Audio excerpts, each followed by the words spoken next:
charla del Ágora del año 2023. Muchísimas gracias por vuestra asistencia. Quiero dar las gracias también a la gente del Círculo de Vallecas. La verdad es que sois ejemplares. Para cualquier cosa de problema político o social siempre estáis ahí en la lucha y bueno, pues habéis hecho propaganda del acto, lo cual os agradecemos muchísimo. Siempre estáis ahí intentando hacer barrio y además lo conseguís. Gracias a Carmelo y gracias a Rafa por estar aquí. Hoy el tema que tenemos pues es muy interesante. La verdad que el libro es interesantísimo, os lo aconsejo porque deshace muchos mitos que ya surgirán, me imagino que surgirán en las preguntas que hagamos. Carmelo es soriano, profesor de la Universidad de Zaragoza, el Colegio de Soria, me parece primero. Sí, empecé en el Colegio de Soria, luego en Zaragoza, pero ya jubilado, ¿eh? Bueno, pero bueno, el ser profesor eso imprime carácter y siempre es el profesor.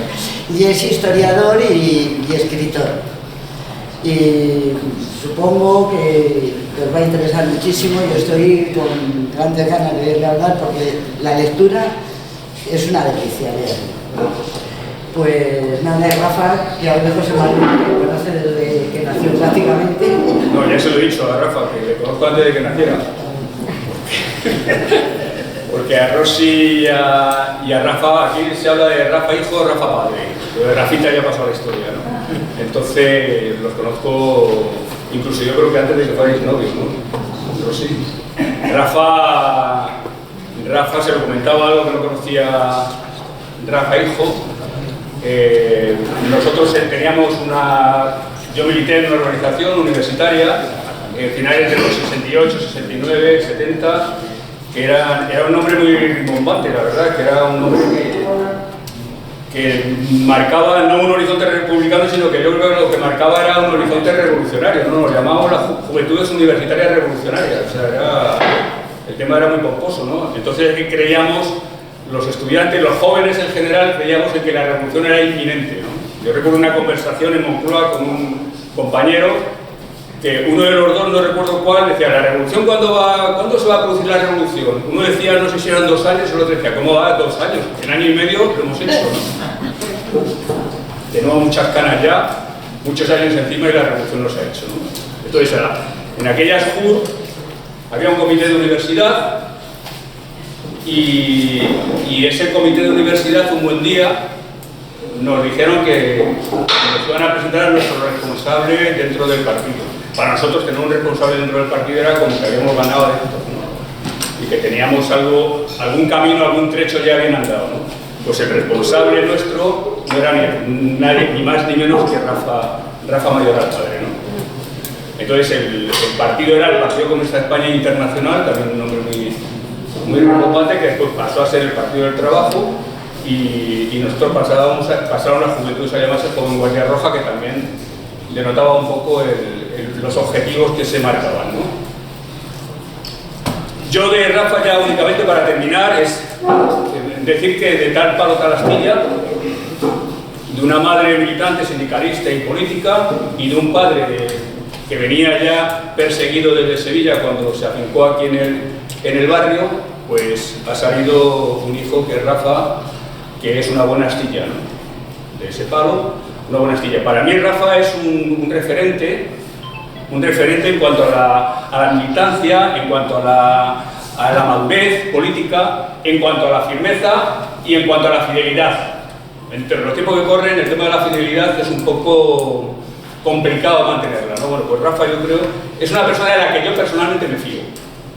Me fío por esos datos, por esas cualidades políticas, ideológicas que tiene y que ha demostrado a lo largo de su actividad política, ¿no? Lo demostró en su juventud, donde militó, que ya alguien dijo que un joven debería militar para saber lo que es la actividad política, que debía militar de adolescente, de joven, debía militar en alguna organización progresista, asociación o partido político. Y yo creo que en parte eso ya te marca un sello para el resto de tu vida, ¿no? Y yo creo que ese sello lo tiene con creces Rafa, ¿no? Y nada más, o sea, hemos hablado que van a... La charla, el acto, ya depende de ellos van a interlocutar, ellos van a hablar, y después vendrá el debate, para que no se queje Pascual. No me quejo. Y otros que no han venido, no es verdad, porque es que en la última charla es cierto que al final las intervenciones de los ponentes consumieron el tiempo y nos quedaron al final 10 minutos, un cuarto de hora, que es algo que nosotros no queremos. O sea, lo que es importante es el debate, porque en el debate se manifiesta el interés que tenéis por hacer preguntas y qué realmente es lo que os interesa. Entonces, todo es vuestro. Venga, si queréis, empiezo yo y así introduzco también a Carmelo. Bueno, primero agradecer la organización del acto al Ágora. Creo que este tipo de actos que podamos debatir sobre libros y sobre libros que hablan del pasado, pero que a mí me parece que en este caso nos da también claves importantes para mirar al futuro, ¿no? Es un libro que recomiendo su lectura, rompe algunos mitos. Llevamos un tiempo de historiografía negacionista que se inició quizás con el gobierno de José María Aznar, que fue cuando empezó todo esta nueva ola negacionista con los Pío Moas y con este tipo de personajes. Y al final, en historia hay algo que es importante, que es ir a las fuentes, ¿no? Y a mí me ha gustado mucho el libro por eso, porque se fueron generando mitos, y entre los mitos estaba el hecho de que en las elecciones del 12 de abril habían ganado los monárquicos, ¿no? Pero bueno, es una cosa de la nueva historiografía negacionista de la derecha. Y partiendo de ese punto, Carmelo ha tirado del hilo, que es lo que resulta útil, ¿no? Y a mí me gustaría un poco que en la primera intervención que pudieras comentar un poco cómo surge la motivación para tirar de ese hilo y a dónde lleva. Vale, bueno, buenas tardes. ¿Se oye bien desde atrás? ¿Se oye bien? Vale, sí, ¿eh? Para elevar más la voz, quiero decir. Por eso, si no se oye bien, si eso levantáis la mano o lo que sea para avisar, porque... Bueno, primero buenas tardes y muchas gracias a los del Ágora por organizar el acto, ¿no? Y por supuesto a Rafa por querer estar aquí en la presentación y poder dialogar, aunque no hemos cruzado todavía ni por dónde iban a ir las preguntas ni nada, pero hemos conversado en muchas otras ocasiones, ¿no? Bueno, me decías de por qué el libro y de ese hilo, ¿no? Bueno, yo en realidad comencé a investigar sobre la Segunda República hace muchos años, cuando no era habitual investigar sobre Segunda República.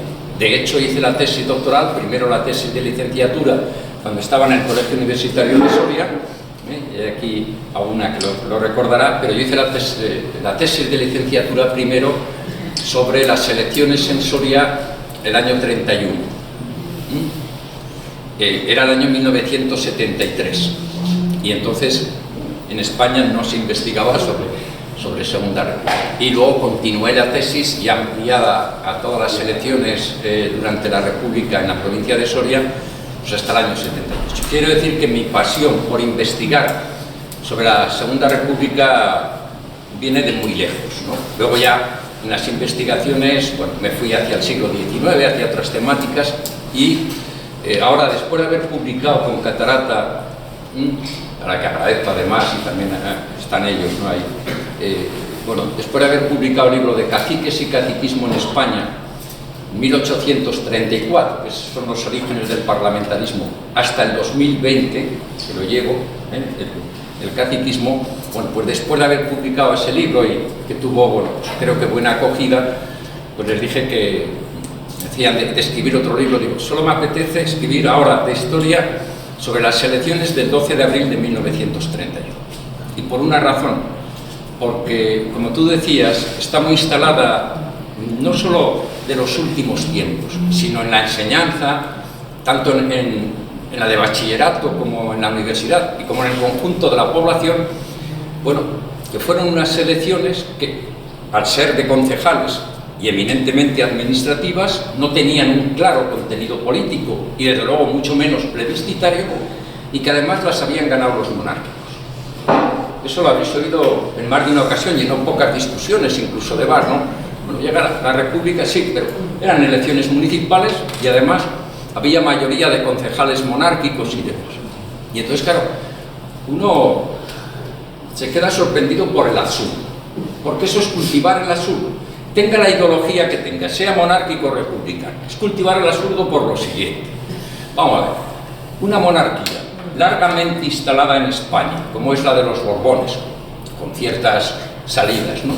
Pero de 3 siglos, y que de pronto unas elecciones que no tienen contenido político y que además las ganan los monárquicos, y a los 2 días se va de España, como si los reyes estuviesen deseosos de dejar el trono, y más cuando no es que lo pierdan ellos, es que los pierde toda la dinastía y tiene que pasar al exilio.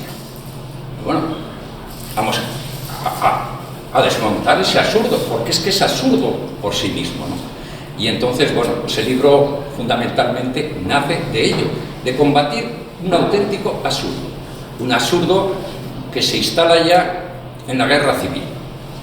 Y ahí es lógico, además, es lógico que pase a instalarse. ¿Por qué? Por lo siguiente, porque el año 38, en plena guerra civil, desde el bando sublevado se instala, claro está, ¿no? El ministro de la Gobernación, que es Ramón Serrano Súñez, el cuñadísimo de Franco, encarga a una comisión de 22 miembros, comisión nombrada por él, en la cual hay de los 22 miembros 9 ministros de Alfonso XIII, le encarga que dictamine, que emita un dictamen sobre la ilegitimidad de los poderes actuantes el 18 de julio del 36. Tiene plena lógica. Yo siempre me gusta ver las lógicas de las cosas, ¿no? Tiene plena lógica por lo siguiente. Si tú demuestras o emites un dictamen donde es ilegítimo los poderes que están actuando ese 18 de julio, estás legitimando la sublevación contra lo que es ilegítimo. Por eso, por cierto, en los últimos tiempos se oye tanto hablar de ilegitimidad de gobierno, porque estás legitimando cualquier sublevación. Esa era la finalidad y tenía su lógica porque está en la guerra y es presentarse ante el mundo más que ante la propia España, donde los bandos contendientes cada uno tiene claro, pero presentarse ante el mundo como legítima la sublevación. Pues bien, esa comisión no se limita solo a eso, a demostrar esa ilegitimidad, digo, demostrar desde su perspectiva, lógicamente, esa ilegitimidad a partir del 16 de febrero de las elecciones del Frente Popular, sino que va a los orígenes. Es decir, la propia implantación de la República es ilegítima porque eran no políticas y además las ganan los monárquicos. Y entonces, a partir de ahí es cuando se establece ello. Durante el franquismo, con los Joaquín Arrarás, Comín Colomer, etcétera, lo que hacen es difundir toda esa idea que pasa a los manuales, pero entonces tiene una lógica en el franquismo, no una lógica histórica, sino de justificar todo ello para legitimar, como digo, la sublevación. Lo que pasa a ser absurdo es que los historiadores, digamos, no o asumas como que han ganado los monárquicos, como digo, y que además no son políticas, y que el rey se va 2 días después. Entonces esa es, bueno, a veces me extiendo, pero eso es lo malo de haber sido profesor, que hago que yo que uno trata de explicarlo más. Y por cierto, bueno, luego seguiremos hablando de muchas cosas, ¿no? Por cierto, lo que utilizo, sobre todo en el libro, son fuentes monárquicas, de la prensa monárquica. Yo me miré, para de otras cosas, ¿no?, aparte de conocimientos, un centenar de periódicos de toda España. No solo los madrileños que habitualmente, sino de cada provincia al menos me miraba 1 o 2. La mayoría de los periódicos eran monárquicos. El dominio de los medios, eso es, no es solo actual, ha sido permanente, con continuidad en el presente, ¿no? Pero, aunque me mire casi todos esos periódicos, los que más utilizo, bueno, aquí viene la referencia de los periódicos, pero cuando hago citas, que procuro solamente intercalarlas, es casi siempre de periódicos monárquicos. Por una razón, porque si, por ejemplo, uno utiliza las fuentes republicanas, uno diría al que lo lee, pues ¿cómo van a titular al día siguiente los periódicos? Triunfo de los republicanos en las elecciones. No van a titular otra cosa. Pero es que no son solo los republicanos. Aún tienen todavía más valores cuando los periódicos monárquicos, prácticamente de forma unánime, el 13 de abril reconocen totalmente el triunfo de la candidatura republicanas, que no se lo esperan para nada. Y no solo es que triunfen, es que barren. Porque si no, no se puede proclamar, el rey se va a ir. ¿Cómo se va a ir el rey así a los 2 días o algo por el estilo? Por cierto, han tratado de sacar argumentos de por qué, digo, en su línea, ¿no? Digo, de este sector revisionista. Si son, digo, para combatirse a sí mismos, apuntalar el absurdo, dice, si no eran políticas las elecciones, y además las ganan los monárquicos, claro, cualquiera se pregunta, ¿por qué se va el rey? Y entonces entre los argumentos que han dado es que el rey estaba deprimido. Es literal, César Vidal escribe, el rey estaba deprimido. Bueno, ¿y por qué? Por la muerte, bueno, él mismo lo pone, ¿no? Por la muerte de su madre. Que bueno, la muerte de una madre siempre es dolorosa, eso está clarísimo y puede llevar a las depresiones, no hay duda. Pero claro, uno dice, ¿y cuándo murió la madre? Hacía 3 días, 4, un mes y medio. Bueno, más de 2 años. Entonces uno dice, joder, larga depresión, ¿no? Y larga depresión que no está diagnosticada, o sea, pero como tenemos que el rey estaba deprimido, lo cual nos llevaría a explicar la historia por las depresiones de los reyes o de algo, porque siempre encontrarás cualquier motivo. Oh, hacía 2 años que había muerto su madre, también estaba deprimido, o sea que, ¿entendéis? Y el otro argumento es que la reina, o sea, la mujer de Alfonso XIII, tenía gran miedo, o sea, se ha producido el resultado de las elecciones, en su óptica las han ganado los monárquicos, pero el rey se va. ¿Por qué? Porque la reina tenía pavor, reina María Victoria Eugenia. ¿Pavor por qué? Por lo que había sucedido en Rusia, con los zares, el año 1918, ya 13 años antes, como sabéis, por el asesinato de los zares. Que el asesinato de los zares, o la muerte de los zares, causara pavor en las cortes europeas o inquietud, ninguna duda. En el momento que se produce, bueno, esto es como si mañana están matando, yo qué sé, a todos profesores de universidad, o en cada día 10 o 12, ¿no? Pues que es por si me toca, ¿no? O sea, pues lo mismo a los reyes, ¿no? Acaban de cargarse, bueno, se han cargado a los zares en Rusia. Pero han pasado 13 años, ¿eh? Y dice, bueno, pues puede ser que aún así tuviera ciertos temores de que hipotéticos, ¿no? De que se lanzaran las turbas a la calle, etcétera, etcétera. No había ninguna sombra. Pero ¿qué sucede? Que el rey, Alfonso XIII, se va el día 14 de abril, por la tarde, rumbo a Cartagena y allí en Palma. ¿Con la reina? No. La reina se quedó en Madrid con los hijos. O sea, debía tener tal pánico, ella y el rey, que aún así la dejó en Madrid, o sea, yéndose ante esas hipotéticas turbas que iban a asaltar el Palacio Real. Hombre, pues aparte que tuviera tanto miedo, ¿no? O sea, porque si no, lo normal es que no la dejes ahí, además sola y desamparada. Por cierto, la reina María Victoria luego ya marcha a París al día siguiente, saliendo en un tren sin ningún problema en ningún sitio, o sea, que es que no había para nada de todo ello. Se va a París, de allí van a Italia a los 4 días, y de Italia se va a Inglaterra y ya no se vuelve a ver con Alfonso XIII, prácticamente. Solo coincidieron en un bautizo. O sea que el matrimonio estaba solamente mantenido mientras había que reinar. Algo que igual nos suena a ciertos ecos de presente, ¿no? O sea, la familia unida, la familia real, pero vamos. Bueno, es una excepción, es que al final cuando las instituciones políticas son hereditarias, la familia es una institución política. Está claro. Eso es Perdón, tienes que hablar más alto. Sí, que digo que cuando la familia, cuando el poder se hereda, la familia es una institución política.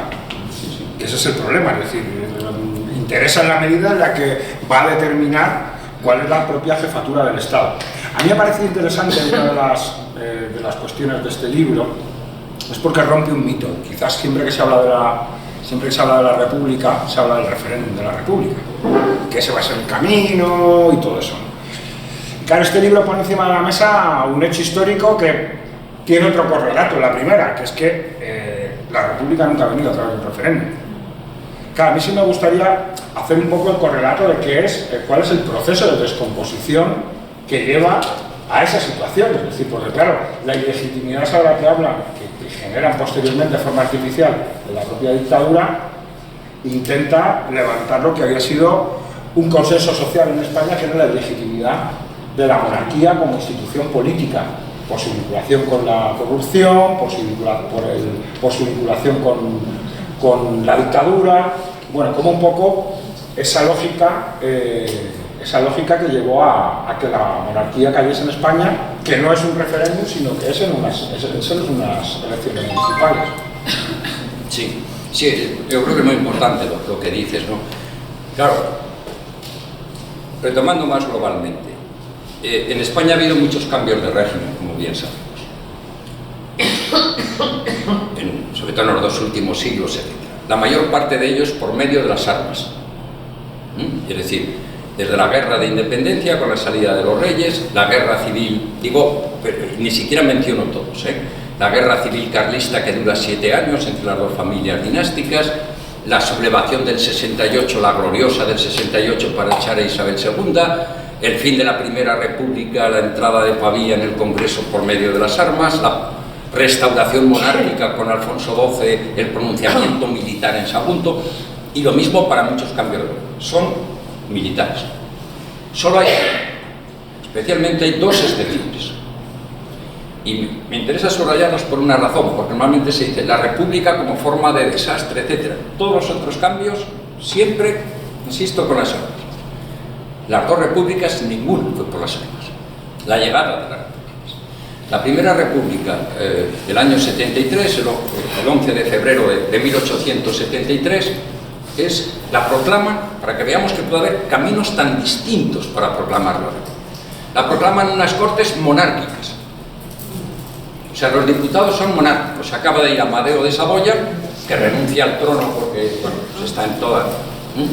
no se ve con apoyo suficiente, renuncia al trono, y las cortes que están vigentes son cortes monárquicas.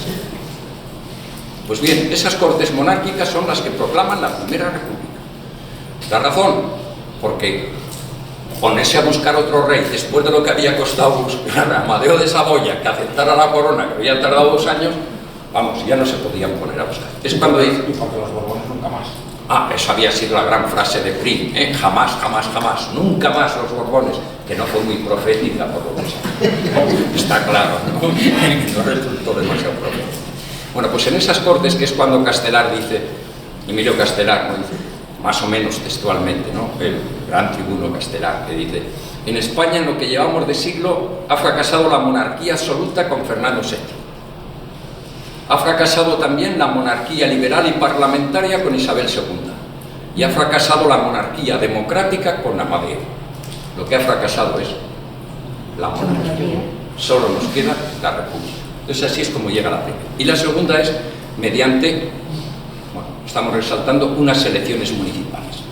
Claro, como bien dices, para que se produzca la caída de la monarquía a raíz de unas municipales, único hecho que se ha producido en el mundo. En esto sí somos excepcionales.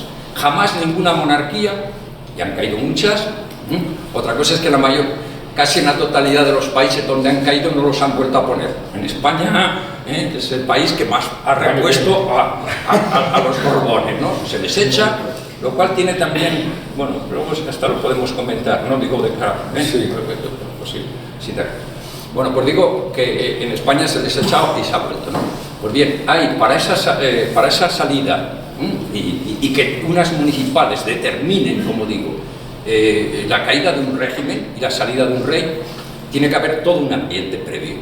Esa es, digamos, la punta del iceberg, el punto final, si me permitís, aunque sea terminología taurina, la puntilla. Pero todo lo otro está ya cada vez.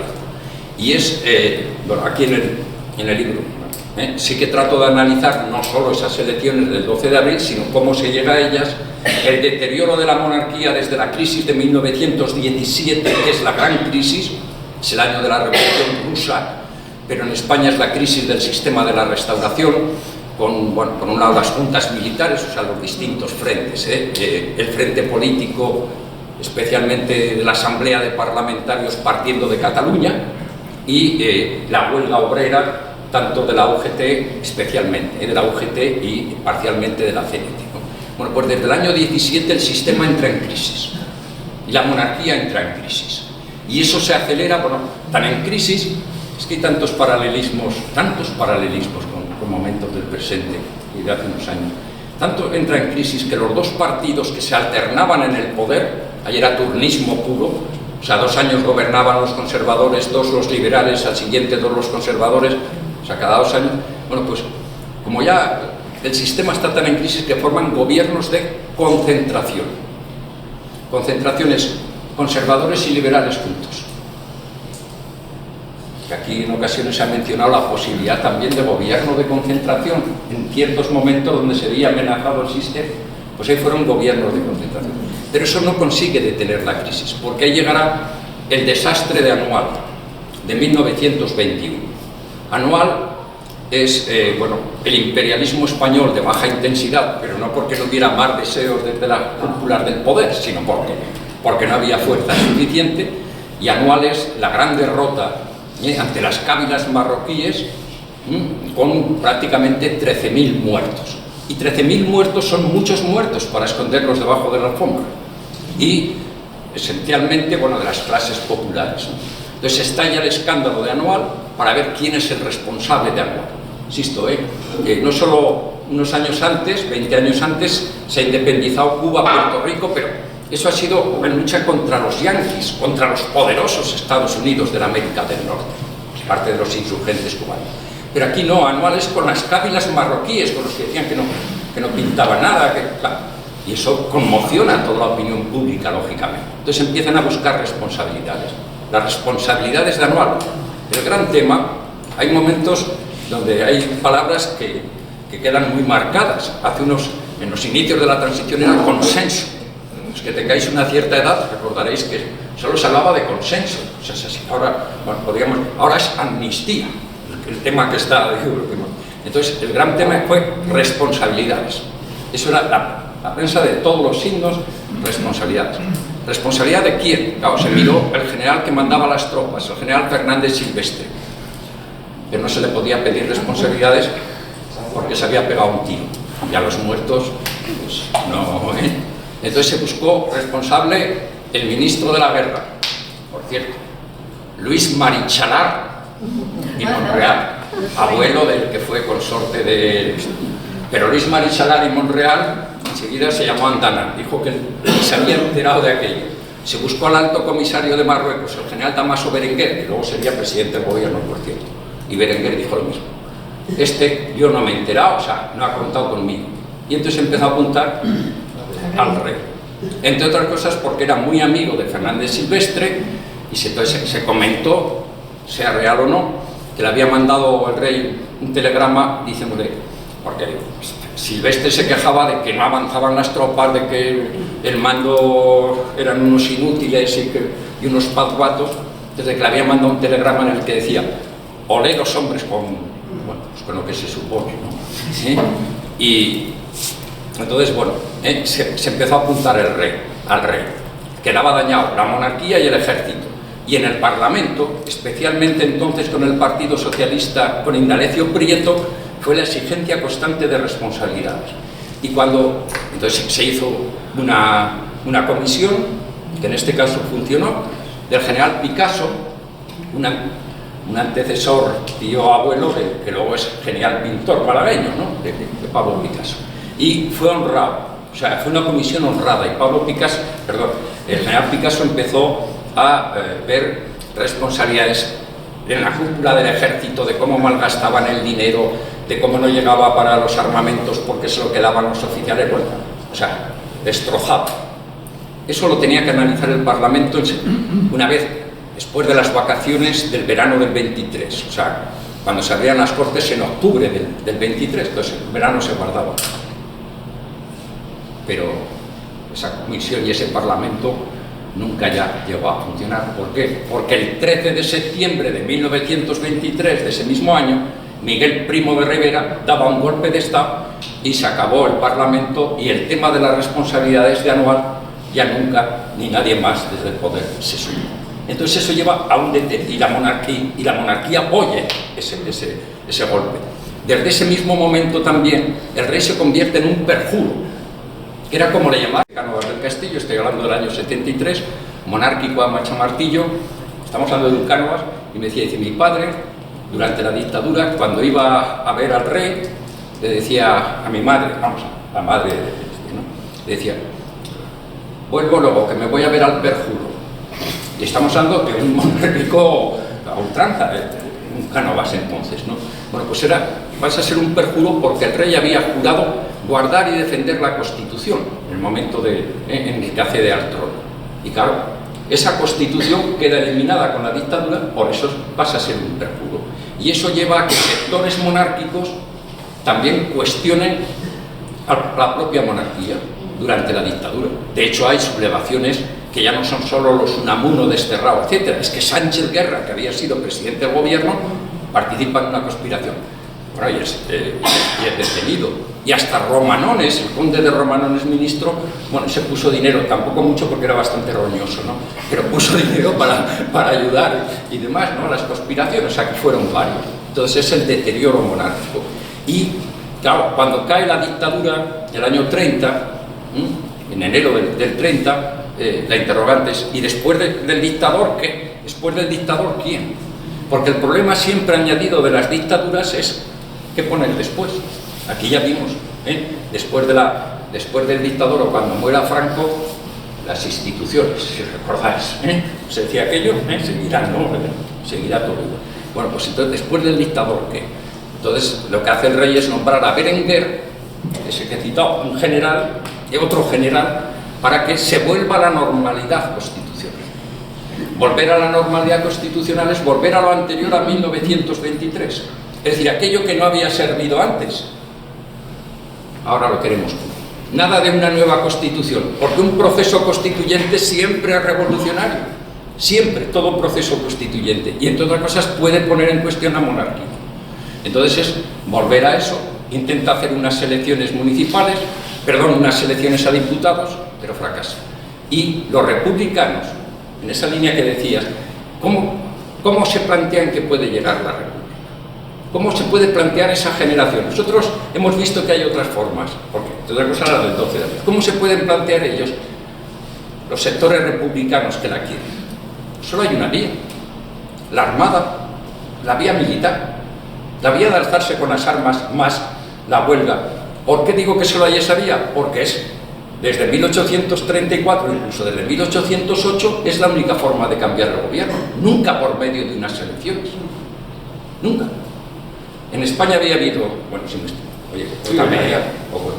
en España había habido antes del año 31 48 elecciones de diputados a Cortes, 48 elecciones, desde el año 34, 22 con Isabel II, 5 en el sexenio y 21 en la restauración.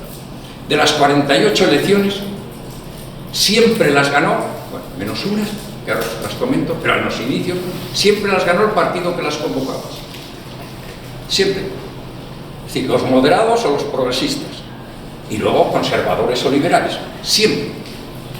Digo, salvo unas, que son el año 39, están los 1839, está iniciándose el sistema, que es con el gobierno de Evaristo Pérez de Castro, que ganan los progresistas, y era moderado. ¿Sabéis para qué sirvió? Para que la regente, María Cristina de Nápoles, disolviera las Cortes. De inmediato le encargara otra vez al mismo a Pérez de Castro que convocara elecciones, que ahora ya sí, claro, joder, bueno, ya había aprendido lo suficiente para ganarlas. Nunca más perdió un gobierno las elecciones. Por lo tanto, ¿cómo vas a pensar que si has visto todo esto? Todos somos hijos de las experiencias que acumulamos, también colectivamente.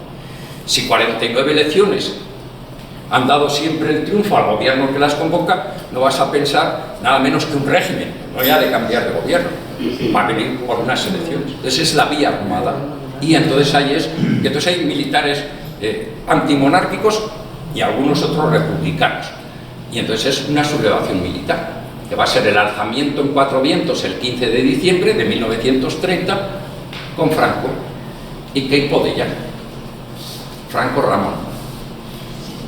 Pero Franco Bamón, el hermano, entonces es el conocido, mucho más conocido que Francisco Franco, era Ramón Franco Bamón.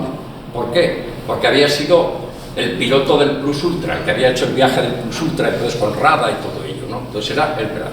Y el otro es Queipo de Llano, ese sí, que luego se subleva, pero republicano. Pero previamente se produce la sublevación de Jaca, 3 días antes, con los Galán y García Hernández, y entonces todo se viene abajo. Pero la idea es por una vía militar. Y ahí se está produciendo el paso, cuando decías eso del deterioro de la monarquía, el paso de las filas monárquicas hacia las filas republicanas, durante la dictadura y sobre todo al final. Alcalá Zamora, el que va a ser primer presidente de la República Española, había sido ministro con Alfonso XIII, pero ojo, no hacía 40 años. El año 1923, el último gobierno de García Prieto antes de la dictadura, uno de los ministros es Niceto Alcalá Zamora. Y otro de los que se pasa, que enseguida ocupa el ministerio, es Miguel Maura, el hijo de Antonio Maura, el hijo del líder del Partido Conservador, por cierto, que pasará a ser ministro de la Gobernación el 14 de abril, por cierto. Un Maura era ministro el 13 de abril con Alfonso XIII, el duque de Maura. Al día siguiente, otro Maura, su hermano, era ministro con la República. Y, bueno, es el paso de todos ellos, más la intelectualidad, que fue muy clave. Eso, vamos, digo, para ver ese derrumbamiento de la monarquía socialmente, ¿no? En la intelectualidad, Ortega y Gasset, entonces en plena fama, el doctor Marañón, Gregorio Marañón, que además había sido médico personal del rey, y el novelista Pérez de Ayala, forman la agrupación al servicio de la República. Y además y ahí se suma también buena parte de la intelectualidad española. Es un poco, como digo, todo el deterioro, ¿no? De las filas monárquicas a las republicanas. Aquí, por el contrario, durante la transición, y la democracia española, hemos asistido a eso que se ha llamado tanto los republicanos pancarlistas. O sea, no los monárquicos que se pasan a la república, pero aquí hemos hecho, o ha habido no pocos, se han declarado eso, republicanos pancarlistas, o sea, la antítesis. Ahora ya serán republicanos felipistas, evidentemente, ¿no? Porque siempre es del rey que esté. Bueno, felipistas en este caso puede ser con un doble sentido. Pero bueno, sí, las elecciones del 31 tienen una cosa en común con la primera y la segunda república, tienen una cosa en común que yo creo que hace que la república se haya convertido en un significante diferente al que tiene la república en otros países. La república en la mayoría de los países no tiene un significante vinculado a las clases populares, sino que tiene un significante simplemente democrático, donde lo normal pues, es que la gente vote a quien está, ¿no? La jefatura del Estado, y es una cosa que es muy normal, ¿no? Claro, hay una diferencia con lo que ocurre en España, la vinculación el papel que juega la monarquía históricamente en España, como representante de los sectores privilegiados en el seno del Estado, hace que juegue un papel diferente y sobre todo las dos experiencias republicanas, ¿no? Y en concreto la segunda aún más, porque llegan a formar parte del gobierno sectores que habían estado privados del poder político. O sea, en la primera parte de la Primera República hay sectores del movimiento obrero que participan de la construcción de la República, incluso de las sublevaciones cantonalistas y de las primeras experiencias del propio movimiento obrero, pero la segunda es mucho más fuerte. La Segunda República significa, yo recuerdo había un debate hace poco en Twitter, ¿no?, acerca de la importancia de la República o no, ¿no? Y decía, no es que a la gente trabajadora que le importa la República, ¿no? Al fin y al cabo, eso es un debate burgués, ¿no? Claro, analizando la historia, la primera vez que un albañil ha sido presidente del gobierno fue en la República. La primera vez que una mujer ha sido ministra fue en la República. Además, no era una ministra cualquiera, sino que era una ministra obrera y de la CNT, ¿no? Es decir, ¿qué componente tiene, lógicamente, en el proceso de democratización en España la República? Yo creo que es uno de los elementos que hace que la oligarquía en España tenga tanta aversión a la posibilidad de que no haya un padre que cuide de nuestros desmanes, ¿no? Porque la monarquía siempre ha jugado ese papel, ¿no?, de que como los españoles no nos sabemos llevar bien, pues tenemos una figura que hace de árbitro para que no nos matemos los unos a los otros, ¿no? Y además ahora se lleva mucho eso, es decir, que cuando ya alguno del PSOE o alguna gente así medio progre y tal ya no sabe por dónde salir para defender la monarquía, dice, bueno, pero yo es que lo que no quiero es que Aznar sea presidente, me da escalofrío solo de pensar que Aznar sea presidente, ¿no? Es decir, hay un planteamiento desde el principio de minoría de edad por parte de la población. Hay un planteamiento antidemocrático antidemocrático de fondo. A mí me gustaba mucho el libro por romper esos mitos y cómo hay un momento interesante, porque es cierto que el movimiento, los republicanos históricos jugaban un papel, pero lo que es decisivo a la hora de construir esa mayoría que permite que se pueda producir el proyecto republicano es el Pacto de San Sebastián y la participación a trancas y barrancas del Partido Socialista, que no quiso participar al principio, solo participa Prieto a título personal y luego el Partido Socialista se incorpora. Es decir, las dos veces el bloque democrático no le quedan más narices que transformarse en un bloque republicano. Es decir, la única manera de poder defender la democracia después de la Revolución del 68 en el siglo XIX es proclamar la República. Pero en el 31 la única manera de poder defender las instituciones democráticas de última era la necesidad de proclamar la República, que ya es una nueva república diferente, porque además en ese momento España pasa a ser uno de los países vanguardia en Europa, porque ya no solamente se incluyen los derechos civiles y políticos en la Constitución, sino que en la propia Constitución material de la República está planteando que los derechos económicos y sociales forman parte de los elementos esenciales de la construcción democrática. Es decir, que la gente tiene que comer, que la gente tiene que ir a la escuela, que la gente tiene que tener unos mínimos que le garanticen la posibilidad de vivir. Y eso es una innovación con respecto a los regímenes políticos en muchos lugares de Europa, incluso un contraciclo, porque es cierto que Alfonso XIII dijo que Primo de Rivera era Mussolini, sí, pero el pueblo español derrota a la monarquía después de haber colaborado con la dictadura. Es decir, hay un elemento de democratización que es, la duda está en si cuando se produce la crisis de la monarquía, que es lo que se produce en 1923, hay una crisis brutal que no hay quien la sostenga, se produce un proceso de involución democrática. Es decir, o hay una república o hay un proceso de involución democrática. Es cierto que después del proceso de involución democrática llegó la república. Claro, esas analogías vistas desde la distancia y cuando además estamos hablando de legitimidades y todo este tipo de cosas dan que pensar. Es decir, en la situación actual, pues el bloque democrático empieza a pensar que hay una salida que permita que no se nos caiga la casa encima por la crisis de la monarquía, que estamos viendo que es una crisis profundísima, o puede haber un evento reaccionario. Y claro, cuando hablamos del partido monárquico, cuando hablamos de la monarquía normalmente pensamos en los reyes, pero el partido monárquico no son los reyes, el partido monárquico son los jueces, el partido monárquico son los militares, el partido monárquico son una parte del Estado que puede decidir que lo que sale de las elecciones no le gusta. Y como no le ha gustado, por ejemplo, recientemente a las últimas elecciones, pues no les ha gustado nada el resultado electoral, y por eso los presidentes de las audiencias provinciales pues han decidido salir con la toga y las puñetas a decir que ellos que administran la justicia en nombre del rey están en contra de lo que han decidido los españoles en las últimas elecciones, ¿no? Que es un elemento curioso. Pero a mí me llama mucho la atención algo una noticia que pasó bastante inadvertida después de la jura de la hija de Felipe, de la princesa Leonor. Hicieron una encuesta, la encargó el diario a la encuestadora Ipsos. Y el titular, a mí me llamó la atención porque decía el titular: los españoles quieren un referéndum en España para decidir entre monarquía y república. Y pues ya lo sabíamos, encuestas un montón de ellas. Y luego te metías en la noticia, ya decía, esta encuesta se fue encargada a Ipsos después del juramento de la princesa.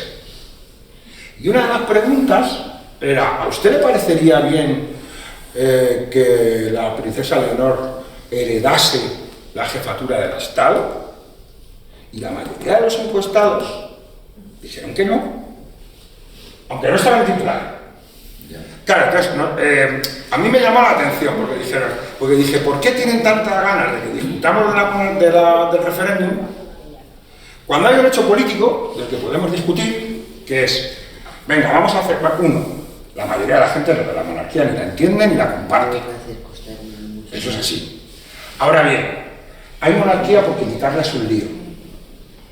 Si eso se convierte en una idea política que se pone encima de la mesa, a ver cuánto aguanta. Le preguntaban en el libro de David Jiménez, creo que fue director del Mundo, hace una afirmación que es curiosa, que dice que habló con el rey y le preguntó, ¿y usted entonces,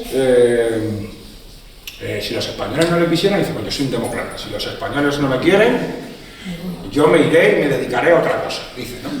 Entonces, al final, el planteamiento no está tanto en que pensemos si hay que hacer un referéndum o no hay que hacer un referéndum, sino si hay un bloque político que es capaz de tomar en sus manos el poder del Estado, es decir, ese bloque democrático que hoy es un bloque democrático plurinacional, con un componente importante de izquierdas también, si se convierte y empieza a entender que dentro del camino, aunque sea largo, pues se define como que la monarquía no va con ellos y que eso habrá que superarlo en algún momento, o no. Y creo que eso va a ser eso puede ser uno de los debates que se van a tener que establecer, porque claro, el problema es, ¿nos vamos a dedicar a sostener un régimen que se cae a pedazos por su propia crisis interna? Esa es la pregunta, es decir, resulta que no le gustan los resultados electorales, no renuevan el Consejo General del Poder Judicial, los jueces dictan las resoluciones que les da la gana. Los partidos de la oposición no reconocen los resultados electorales y dicen que es un gobierno ilegítimo.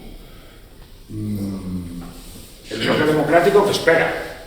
Y esa es la gran pregunta. Es decir, yo creo que dentro de la situación en la que estamos es necesario hacer esa reflexión. A mí me gustaba mucho el libro precisamente porque acababa con el mito de vamos a luchar por el referéndum.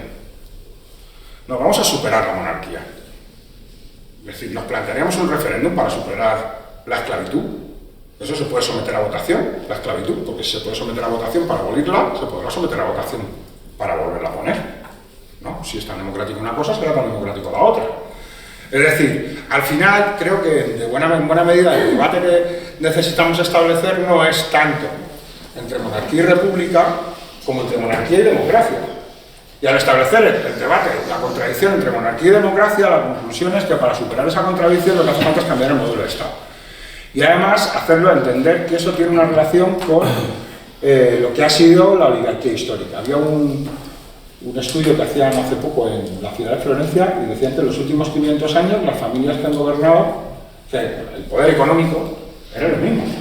Y aquí probablemente si hacemos un análisis, pues hay muchos que se reproducen a lo largo del tiempo. Entonces, creo que cuando abordamos este tipo de debates, mirar hacia el pasado para evitar que caigamos en el anzuelo de dónde quieren que miremos permanentemente. A mí me llamó mucho la atención por eso el artículo, porque querían que nosotros miráramos permanentemente lo del referéndum. Pero si nunca ha venido la República por un referéndum. Y además la experiencia que tiene nuestro pueblo cuando le dice a la oligarquía que quiere tomar una decisión diferente a la que han tomado ellos, a través de un referéndum, solamente hemos tenido una. Que fue cuando el referéndum de la OTAN. Y en el referéndum de la OTAN no se gana solo por un motivo, por una comparecencia que hace Felipe González la noche antes y dice, ¿quién va a gestionar el no? Es decir, ¿cuál es el bloque de poder que va a sacar este país de la OTAN? Si no hay bloque de poder, si no hay posibilidad que te vayas de la OTAN. Es lo que estaba diciendo. Es decir, es completamente sincero y la gente además, hay que reconocer que la gente mayoritariamente lo entendió, porque si hubiera salido no, que convoca elecciones, porque eso no significa que nos vayamos a ir a la OTAN. Es decir, si hay un referéndum entre monarquía y república, significa que va a haber república, aunque consiguiéramos que a través del artículo 92 nos reconozcan el derecho a que se pueda votar. Si sale que no, a que haya república, pues no habrá república. Pero que si sale que sí a la república, probablemente tampoco haya república.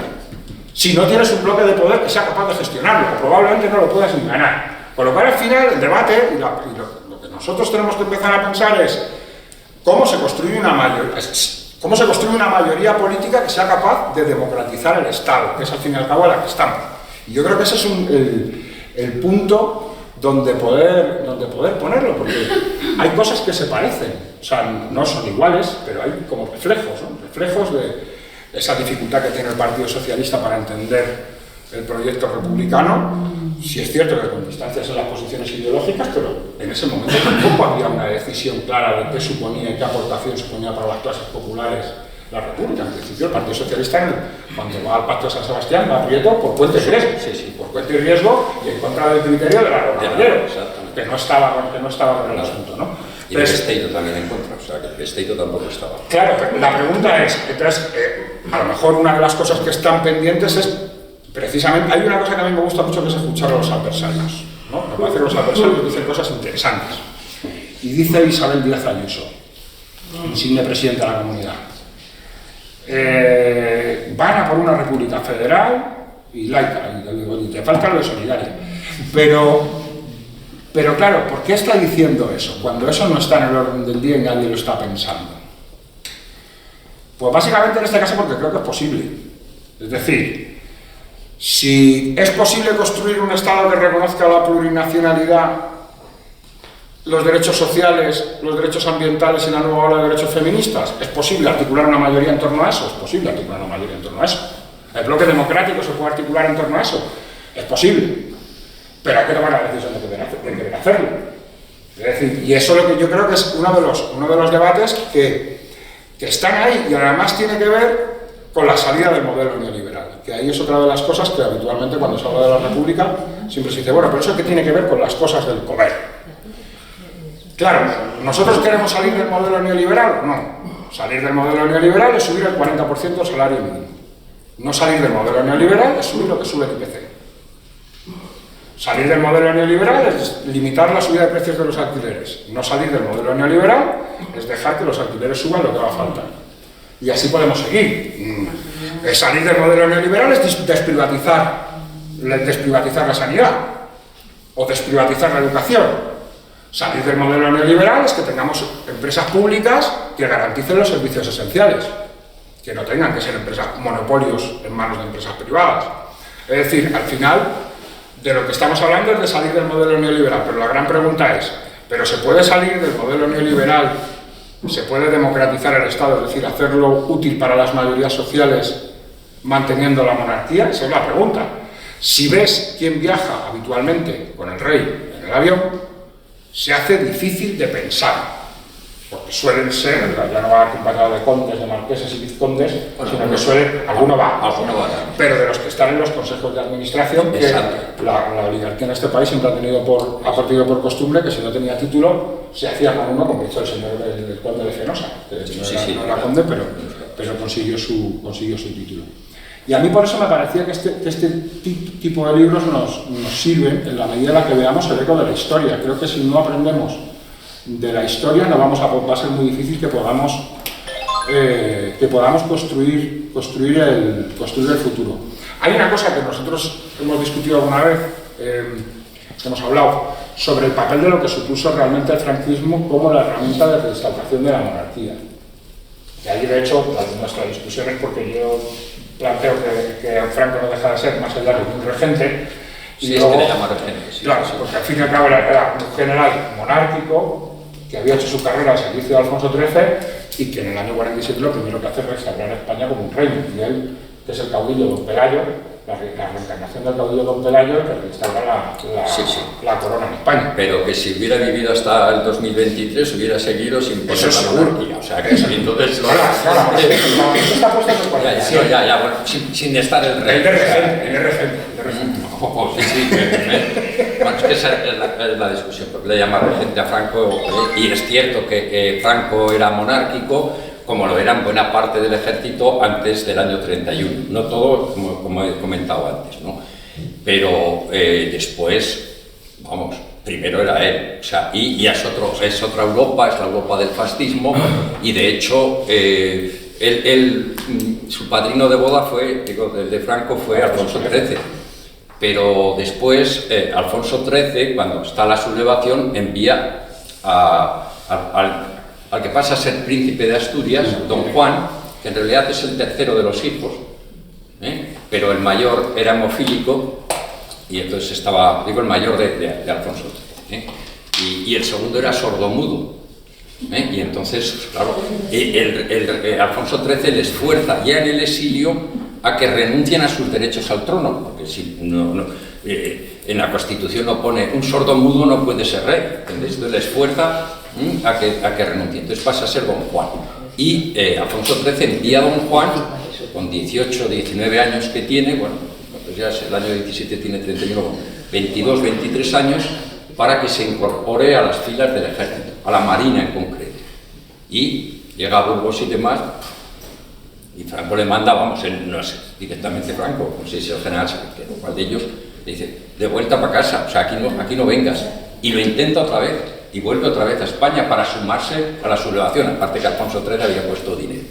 Pero Franco no quiere ver a don Juan para nada, o sea, quiere decir, él no tiene ya idea de decir, y no a don Juan para poner a Alfonso XIII. Alfonso XIII se pensaba que sí, que en cuanto triunfara lo iba a poner, pero entre otras cosas, claro, no es solo Franco, la falange española no quería para nada la restauración borbónica. Pero Alfonso XIII, en cualquier caso, no lo quería ni Renovación Española. Bueno, más o menos, sí, bueno, después ya no, son alfonsinos. Son alfonsinos. Golpe. Exacto, pero ya no, por eso digo que es que no tiene apoyos. O sea, Alfonso XIII se ha quedado sin ningún apoyo. Por cierto, apuntarlo también cuando eso que decía de quién gana las elecciones, la primera frase, bueno, aquí pongo muchas más, ¿no? Pero es categórica, y vuelvo ahora a esto. La primera frase del manifiesto de despedida al país de Alfonso XIII es la siguiente: las elecciones celebradas el domingo me revelan claramente que no tengo hoy el amor de mi pueblo. A partir de ahí, que discutan a ver quién ganó las elecciones. Las elecciones celebradas el domingo, solo escriban, me revelan claramente, o sea, ¿acaso hay alguna duda?, que no tengo hoy el amor de mi pueblo. Y con esa frase es con la que me quiero quedar cuando se plantea cómo nos tenemos que plantear la estrategia para que no tengan el amor de su pueblo. Claro. Y otra cosa es poderlo demostrar. Eso es. Y otra cosa es, como antes he dicho, que hubo un tiempo que si no hubiera habido republicanos juancarlistas, sino que es una cuadratura del círculo, que no sé cómo se puede hacer eso, sino simplemente republicanos, un partido que se proclamaba republicano, el que más de todos, a la altura del 75, pues bueno, pero de eso es de lo que se trata, de volver ahí. Y luego ya, pues llegará como llegue, pero hubiera bastado eso otro, y puede bastar, yo en eso estoy de acuerdo, en conseguir un bloque, bueno, algunos, o sea, yo en mi caso lo primero es por cuestión de dignidad democrática.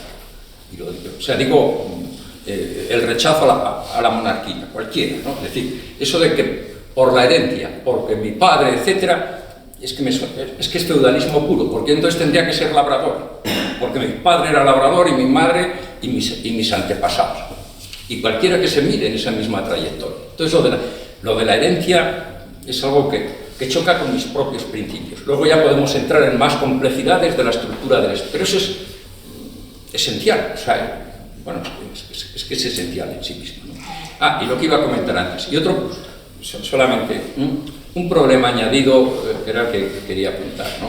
Con respecto a la realeza y el dinero de Juan Carlos. Alguien que llegó, traído aquí a los 12 años, con las manos en los bolsillos, más que nada para coger calor, porque no es que en los bolsillos tuviera nada. Seco. Vale, digo seco económicamente, Y después, una de las mayores fortunas. Bueno, la cuestión es, yo una vez te lo he dicho, ¿no? Si lo vemos en trayectoria histórica, tiene su lógica. Yo he hablado antes mucho de que a mí me gustan las lógicas, digo la forma de razonamiento. Tiene su lógica por lo siguiente. Yo os he dicho, seguramente todas las monarquías roban, es posible, pero no, creo que no con esta intensidad. Los Borbones exageran. Los Borbones exageran, exactamente. Pero tiene una lógica, y la lógica, en el caso, es la siguiente. Antes he comentado, es el único país que ha echado 3 veces a sus reyes. Juan Carlos IV, bueno, en el momento de la guerra de independencia, y echa también, bueno, a Fernando VII para que llegue Napoleón Bonaparte. Pero Carlos IV muere en el exilio, no vuelve jamás al trono. La regente, María Cristina de Nápoles, 3 reyes y una regente. María Cristina de Nápoles fue expulsada el año 40, cuando su hija, por robar. Bueno, y luego siguió robando con su marido Fernando Muñoz. Los Muñozes fueron los que más robaron, o sea, con todo el tema de ferrocarriles y el tema de los esclavos. O sea, podría extenderme, pero son quizás los que más robaron. Después se echa a Isabel II, por robar a su hija, Isabel II, y luego Alfonso XIII. Pero tengamos eso en la cabeza. O sea, expulsiones más o menos cada 40 años. Aunque uno se vaya a la Riviera Francesa, en el exilio hace frío, mucho frío económico. Mucho frío económico, porque ya no hay entradas de dinero y hay que mantener gastos, que no son los habituales en uno, no, sino gastos muy crecidos. Y no es solo el del rey, ni el de la reina, sino toda la parentela y la corte, porque van con sus desplazados. Y claro, si tú tienes esas experiencias acumuladas, antes he hablado de la importancia de las experiencias que cada uno, que cada 40 años te echan, eso lo iban aprendiendo, o saco mientras estoy, o adiós muy buenas. No sé si... Es que tiene plena lógica. Entonces eso es lo que la mamá, o sea, el propio Juan Carlos, que dice, a los 3 años mi madre tenía problemas económicos y no sé qué más, pero es que es todos los antecesores. Y entonces tienes que acumular mucho, porque cada 40 años te largan. Pues a veces va a ser algo más, pero claro. Cambia sobre la hora. Cambia sobre la hora. Vamos, sí, es verdad.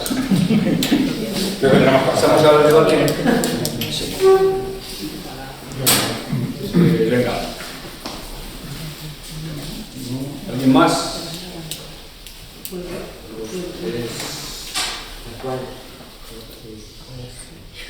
Bueno, primera...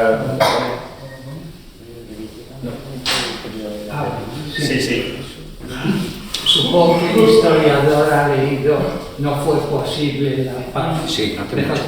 A mí me deja sorprendido y lo planteo por lo que tiene de igualdad con la situación. Y no se habla absolutamente. Pues María Gil Robles habla del 14 de abril de 31 como la gran tragedia. O sea, es como si hubiera pasado no sé qué. Él incluso dice, bueno, no se lo veían venir, pero yo, en el sitio que voto, en Guzmán, el bueno número 5, los que estaban en las listas electorales, la mayoría no eran obreros y votan 3 veces más que la candidatura monárquica, solo en ese distrito de Guzmán el Bueno.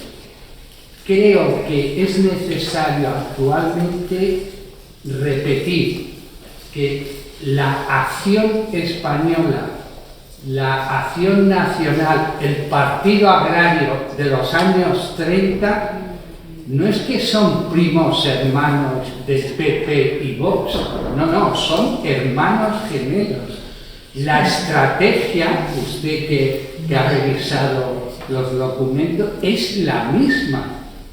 Incluso calcan algunas mismas palabras de esos 3 partidos que acabo de citar antes de que converjan todo en la acera. Y luego, sobre lo que ganan en 6 provincias los monárquicos, lo pone el propio Gil Robles: Victoria, Pamplona, Cádiz, extrañamente, Soria, Burgos, Palma en Mallorca y Las Palmas. En el mapa... Está raro, sí. Vamos, en Soria no, o sea, quito por ser mi provincia. Lo sé. No en provincias, en capitales de provincia. Ganan en 8 exactamente. En 8.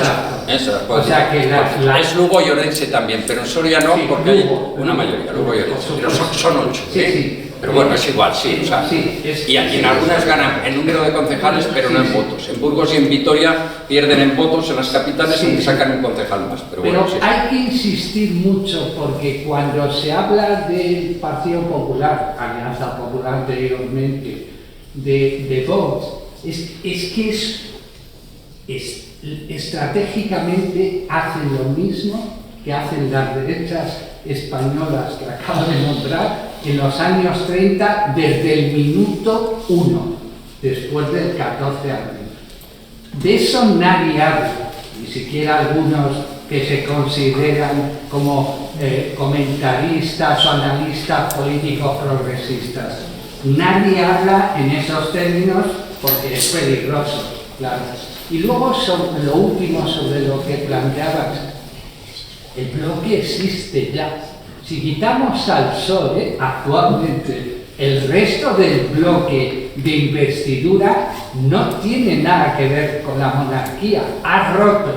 Y el PSOE, piano piano, como dicen los italianos, cada vez, supongo que vais a estar de acuerdo, es que va siendo empujado, se va corriendo hacia la única posibilidad, que es la proclamación de la República.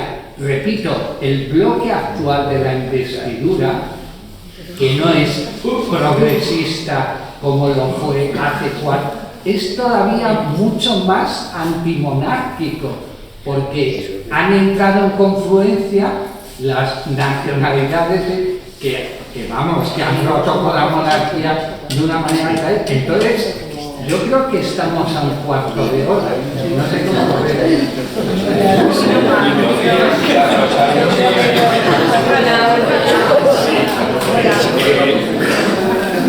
¿Habéis pedido la...? Ella.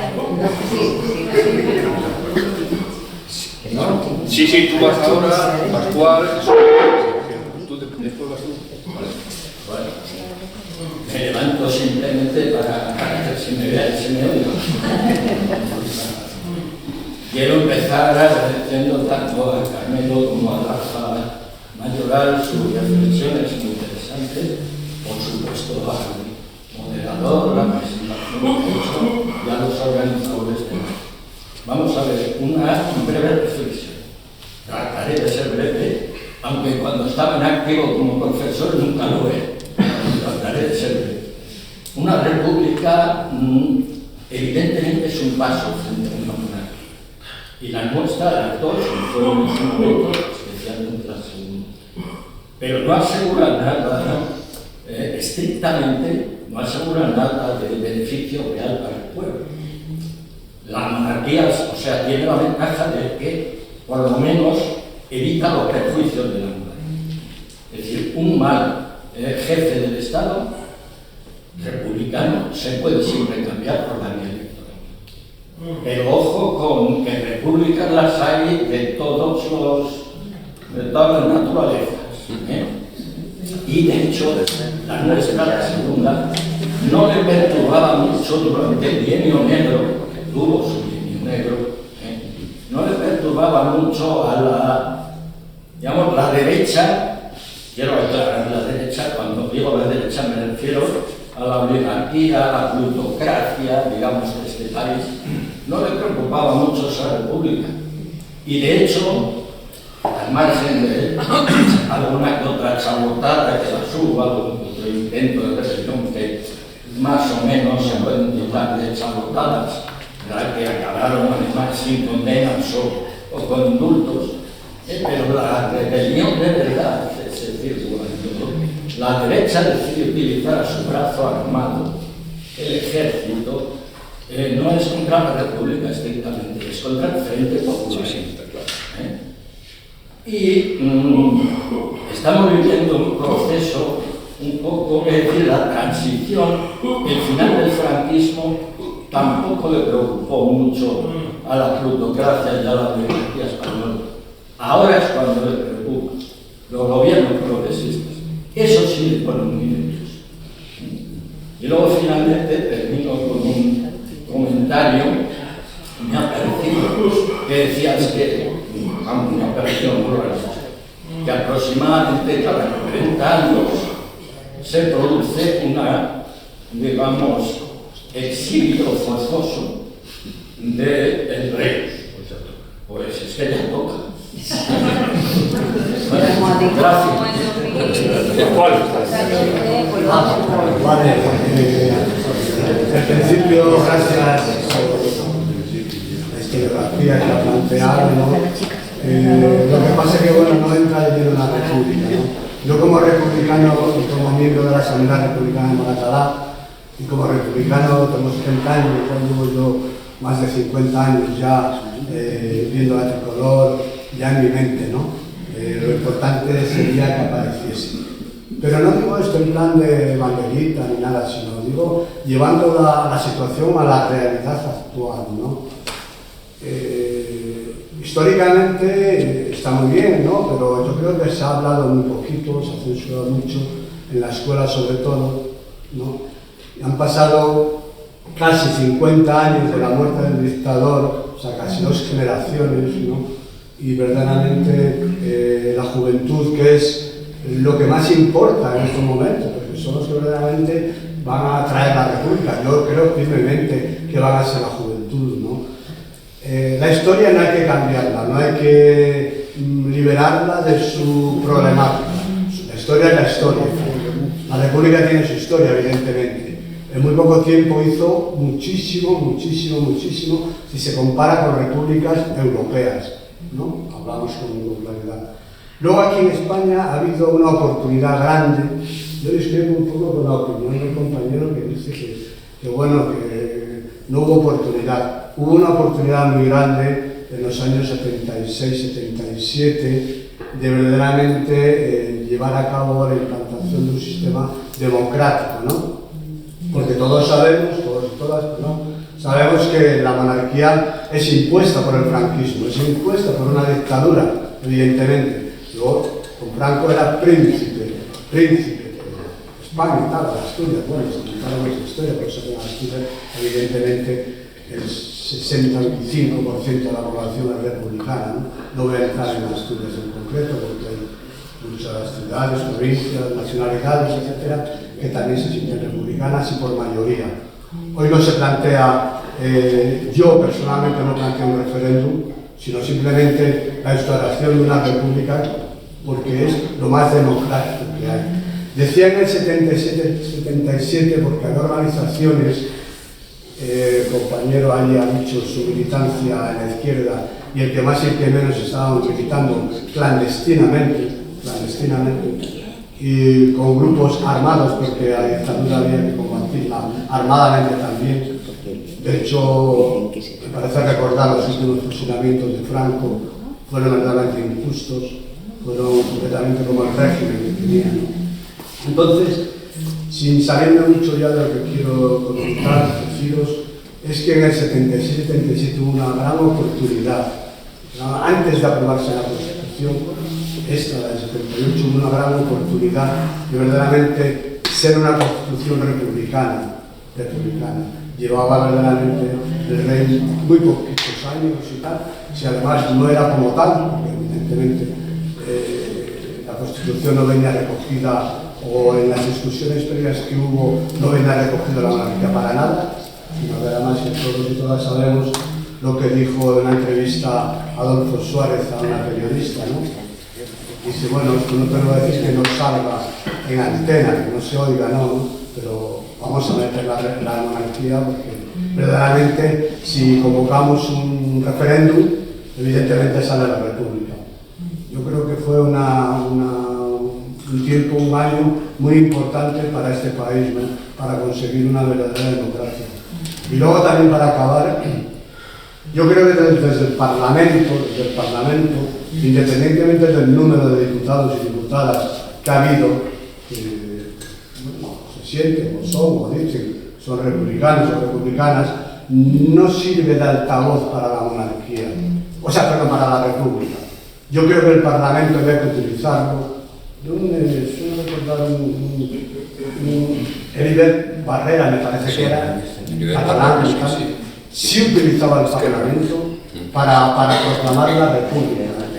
Evidentemente estuvo muy poquitos años. Era catalán, era por izquierda republicana, no estaba legalizada, me parece, pero se presentaba como republicano de izquierda. Entonces digo que el Parlamento también es un teatro, por llamarlo de alguna forma, activo, donde se puede denunciar esta monarquía y reivindicar lo que uno es y lo que verdaderamente el pueblo pertenece, ¿no? Y no me quiero extender más, sería muy largo, ¿no? Gracias y salud. ¿Soledad o no? Soledad para ella, ¿no? Ah, vale. Sí. Nada, yo lanzo, aparte de una pregunta,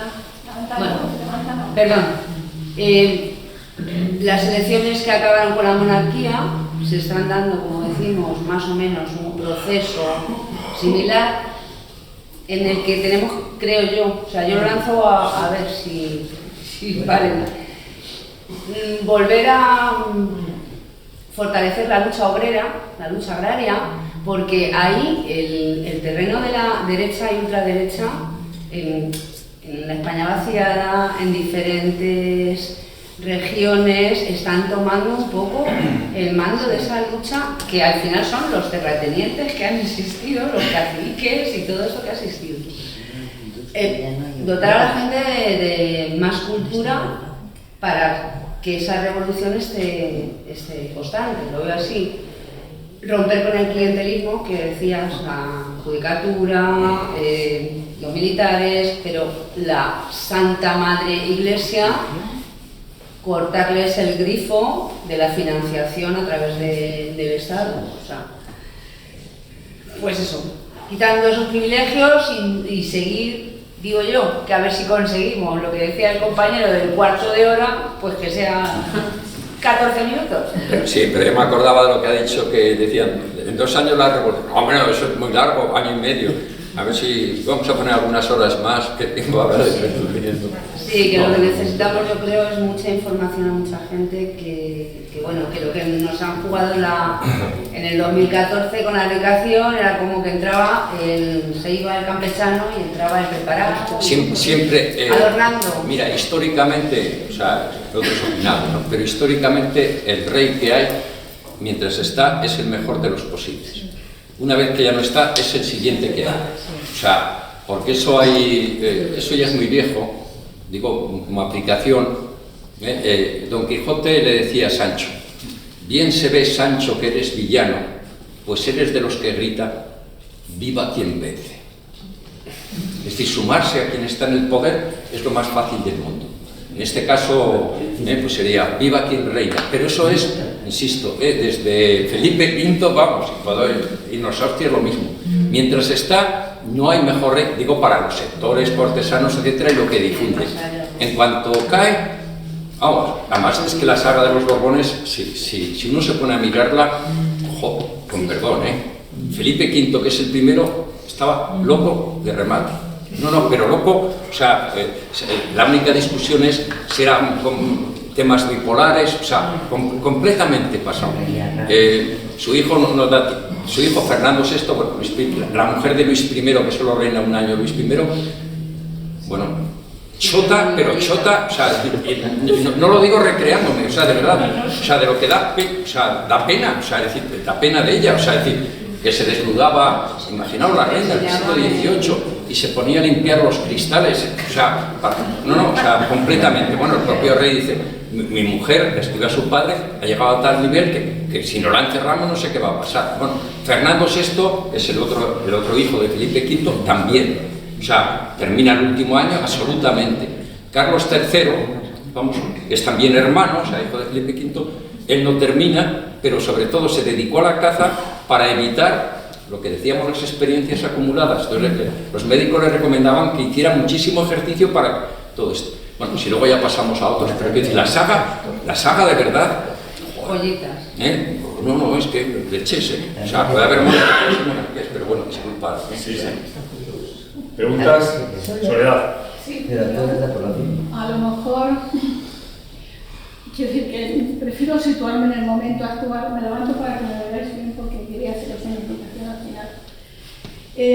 Hay una cosa interesante que habéis dicho, que es que cuando los poderes fácticos se sienten en peligro, provocan un gobierno de coalición, de concentración. Pueden, sí. Un gobierno de concentración. Pueden hacerlo, sí. Entonces yo creo que ahora mismo, es mi opinión, se ha producido con la salida del alforjamiento de Podemos a salir al grupo mixto, se está en realidad lo que es un gobierno de concentración, porque no hay una verdadera oposición. Y en ese sentido, creo, y viendo la larga lucha por la República, creo que es un momento ahora de apoyar realmente esas fuerzas que realmente son republicanas y van a hacer ese frente de oposición para provocar que sí, efectivamente venga la República. Y os quería invitar a todos el próximo sábado 16, que hay un acto muy importante de Podemos en el Palacio de la Prensa para que llenemos la Plaza del Callao como manifestación, que no es una manifestación, es simplemente que nos convoquemos allí, porque yo creo que en la lucha por la República es importante lo que está pasando y lo que le han hecho a Podemos como partido excluyendo del gobierno. Oye, se me está ocurriendo. Ah, bueno, que yo no he pedido. No tengo claro el estatuto científico si es que es una ciencia de la historia. Y yo tampoco. Pero sí entiendo de lógicas explicativas. El propio Karl Marx, en el Discurso Brumario, dice que los hombres hacen la historia, no en las circunstancias elegidas por ellos. Sí, claro. Esa es una putada enorme. Y por ahí, por ese sumidero, han fracasado muchas revoluciones, sin duda, por las circunstancias sobrevenidas a la revolución, ¿verdad? El propio Marx también dice que la historia se repite la primera vez como tragedia y la segunda como farsa. Pero el viejo Marx, aquel que escribió una carta a hacer ¿cómo se llamaba? Vera Zasulich, una aldeana campesina rusa que quería saber la opinión de Marx sobre las comunas rurales rusas, si podía haber un atajo al socialismo por ese lado y no mediante el potro de tortura capitalista con el aumento, el crecimiento de las fuerzas productivas y todo eso. Pues hay Marx en esa carta, bueno, le escribió varias, pero en una de esas cartas le dijo a Vera Zasulich que no se puede hacer una filosofía de la historia, no se pueden sacar patrones epistemológicos para ver si la historia es recurrente, si es repetitiva, si es cíclica o, más bien, yo creo que por ahí iba el último Marx, lo que pasa es que ya vivió muy poco tiempo, se murió rápidamente después de esas, yo creo que fueron los últimos escritos que le hizo a Vera Zasulich. Si más bien, en vez de repetir patrones cíclicos y tal, la historia no es sino un conjunto de trayectorias singulares, irreversibles y de las que no se aprende nada. Yo no sé con qué intención epistemológica has hecho este libro, bueno, como el anterior sobre el psicoanalismo. Sí, bueno, entre otras cosas porque discrepo de que no se aprenda nada con nada, ¿no? Que digo que discrepo de que con la historia no se aprenda nada. Una cosa es que no se repita exactamente igual. Uno no se puede bañar tampoco dos veces en el mismo río, eso es así. Una cosa es que no se repita y otra cosa es que no haya elementos, pero no ya solo en nuestro pasado inmediato español, sino en muchas formas de comportamientos y de ver, donde uno extrae lecciones que primero le sirven también para él mismo y que pueden servir para la colectividad. ¿Para el futuro? Para la colectividad, sí, para el futuro, claro. Sí, no tengo ni... Otra cosa es que uno las aplique o que no las aplique y que le sirvan para tener un tipo de conciencia y un tipo de actitudes. Por ejemplo, si no hemos aprendido que muchos de los logros existentes ha sido mediante la lucha colectiva, entonces no hemos aprendido nada. Y si eso no se ha aprendido, y eso es también historia, si no se ha aprendido que, por ejemplo, la jornada de 8 horas fue toda una consecución y que un 1 de mayo se debe a eso, si uno no ha aprendido ese tipo de luchas, es que entonces le servirá de muy poco, o los grandes poderes querrán siempre personas que no tengan un tipo de conocimientos de lo que son unas trayectorias históricas. Entonces, una cosa es que no se repita, nada se repite exactamente igual, ni siquiera estamos repitiendo, no digo las palabras, sino yo mismo ya no soy el mismo que he entrado aquí, o cuando he empezado a hablar. Sí. Entonces, una cosa es no repetir y otra cosa es que no haya patrones donde uno le sirva para establecer comparaciones y le sirva para coger enseñanzas. De la historia y de todo. O sea, de la historia y de las propias conversaciones y de todo. Claro, que antes he dicho, somos hijos de las experiencias que acumulamos, somos hijos de las personas con las que hemos hablado, somos hijos de los libros que hemos leído. Y todo eso va conformando nuestra forma de ser y de actuar, pero no es. Y no se puede utilizar tampoco, primero, a Marx de esa forma y segundo, Biblias, ni siquiera las marxistas, en mi caso. Sí, perdón, voy a apuntar una cuestión que has dicho sobre el tema de la historia se mueve a base de luchas.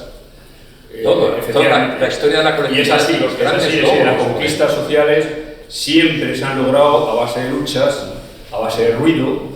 No, y sin embargo, en muchas ocasiones el ruido de la lucha conlleva ruido, ¿no? Que la jornada de 8 horas y el 1 de mayo son el feminismo vota gracias, las mujeres votan gracias a luchas a principios del siglo XX que lograron que el voto para la mujer fuera real, ¿no? Entonces, sin embargo, bueno, tenemos voces que plantean que la lucha puede trucarse en negociación o que la negociación puede lograr. La negociación es una parte mínima de la lucha. Depende de un montón de correlación de fuerza. Entonces, la lucha, las conquistas sociales no se hacen en base a o no es lo fundamental la negociación. O sea, la negociación, negociar con el adversario, negociar con el enemigo, tiene elementos de renuncia. Después de una comida bien bebida, bien comida, se dedicaba a hacer chistes graciosos al público que lo veía y que aplaudía, ¿no? El campechano es una persona que la transmediterránea, que era la que transportaba a los soldados, sacaban de los pueblos, mi abuelo, y le llevaban al Barranco del Lobo, sacaban de los pueblos, lo montaban en autocares, en tren, y lo llevaban después a Barcelona, y en Barcelona embarcaban, ¿no? Y entonces al campechano me parece que tiene unos cuantos miles de acciones en la transmediterránea, y entonces era una forma también de mantener la guerra de África, lógicamente. O sea, él salía beneficiado directamente de la guerra de África. ¿Por qué? Pues porque en el traslado de heridos para la península o de reemplazos hacia la península y de mandar soldados de las zonas agrarias al campo de exterminio, como se convirtió, por ejemplo, el tema anual, pues el rey sacaba provecho. O sea, que los Borbones siempre han tirado la manta y siempre han sacado provecho económico de esta Una que Carmelo está a punto de salir corriendo. Ah, sí, claro, sí. Es que me voy en tren, joder, entonces había pensado es que no hay otro más tarde a Zaragoza, entonces me tengo que ir. Bueno, no es que quiera huir, pero vamos, esto es para aprovechar Y la segunda cosa, empezó a recogerse firmas de un manifiesto para convocar una marcha republicana para el 16 de junio. Se están empezando a constituir grupos de trabajo por barrios, que yo creo que sería bueno empezar a pensar cómo podemos organizar también el barrio para preparar la marcha. Es decir, la idea es justamente que esa mayoría social que se ha reflejado en esa encuesta, que dice que quiere que Felipe VI sea el último, pues generar un espacio como puede ser una marcha masiva el 16 de junio en favor de la República, intentar además que eso sea un proceso de aquí hasta junio donde podamos tener encuentros y podamos plantear, bueno, pues la importancia que tiene el luchar por la República y la contradicción que existe entre la monarquía y la democracia, y sobre todo decirles una vez más que son menos, que también es muy importante recordarlo, porque parece que como salen mucho últimamente parece que son más, pero luego cuando nos contamos son menos. Entonces, para poder recordárselo, y aparte de que charlemos un rato, que es un día que podemos tener para poder expresarlo esto y para llamar a mucha gente a que participe. Sí, que no cunda el pánico, que es que después al final se monta aquí el... Sí, de Carmen. ¿Qué posibilidades veis vosotros de que caigan monarquías europeas? Las monarquías del resto, bueno.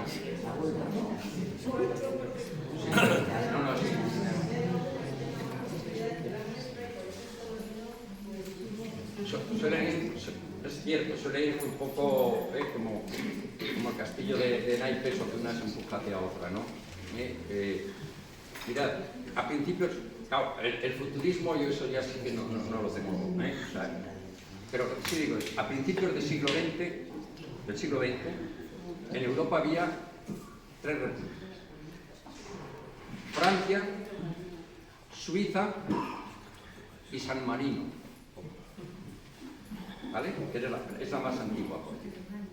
Francia, Suiza y San Marino. Eso no suponía ni el 5% de la población europea, ni el 5% del territorio. En 1930, antes de proclamarse la República Española, ya era el 80% de la población europea en repúblicas. El 80% del territorio, me parece que el 70% de la población. Porque cayeron con la Primera Guerra Mundial el Imperio Alemán y el emperador, y se proclama la República. Cuando digo cae el imperio, es el emperador, el Imperio Austrohúngaro, las repúblicas, el Imperio Otomano y la Revolución Rusa de los zares. O sea, en 15 o 20 años, y se había producido la revolución en Portugal del año 1910 con la caída de los Braganza y la proclamación de la República. O sea, antes del año 30, el mapa de Europa, bueno, aquí pongo los mapas, ha cambiado por completo. Y después de la Segunda Guerra Mundial, normalmente casi siempre es en momentos así muy claves, ¿no? Pues ya es el resto, bueno, Italia, Bulgaria, después Grecia, con referéndum, o sea, ¿cuándo caerán? Ahora son las menos, no lo olvidemos, y si ya lo miramos a escala mundial, o sea, representan muchísimo menos, Pero vamos para el tren, que Bueno, no se tenga más que el último detalle para los ponentes. Efectivamente, bueno, gracias a todos, pero sobre todo gracias a los ponentes, que vamos a dar un pequeño recuerdo de nuestro paso pues, a Mira lo de la L. Carmelo. Pues muchas gracias. Muchas gracias. Una cosa. Gracias a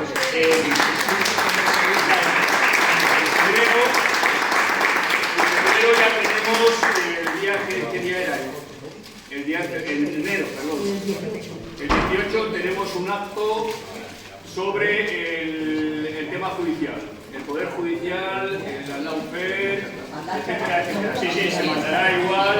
Otra cosa, allí en aquella mesa tenemos una ursa para ver si tenemos gastos. Es que ya y después, si queréis que os mande por correo, en el correo, queréis que os mande las notificaciones, dejad el correo ahí.